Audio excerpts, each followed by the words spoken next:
আসসালামু আলাইকুম গাইস, ঈদ মোবারক। কেমন আছেন আপনারা সকলে? আশা করছি সকলেই ভালো আছেন। চলে যাচ্ছে আজকে আমাদের বাগান বাড়িতে।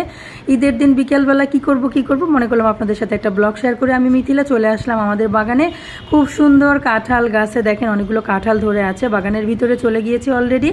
দেখেন কত ভালো লাগবে আপনাদের সাথে আজকে পুরো বাগানের ভিডিওটা যতটুকু পারবো শেয়ার করব, যদিও পুরো ভিডিওটা নেওয়া সম্ভব হবে না কারণ ভিডিওটা অনেক বড় হয়ে যাবে। এখানে দেখেন খেজুর গাছে খেজুর ধরেছে, খেজুর নিচে পড়েছে, সেটা আমি তুলে হাতে নিয়েছি। আর এটা হচ্ছে আমাদের পুকুর বাগান, পুকুর অনেক বড় একটা পুকুর। এখানে খুব সুন্দর মাছ চাষ করে থাকি আমরা। অনেক ভালো লাগবে, পুরো বাগানটা আপনাদের কাছে ঘুরে ঘুরে দেখাবো।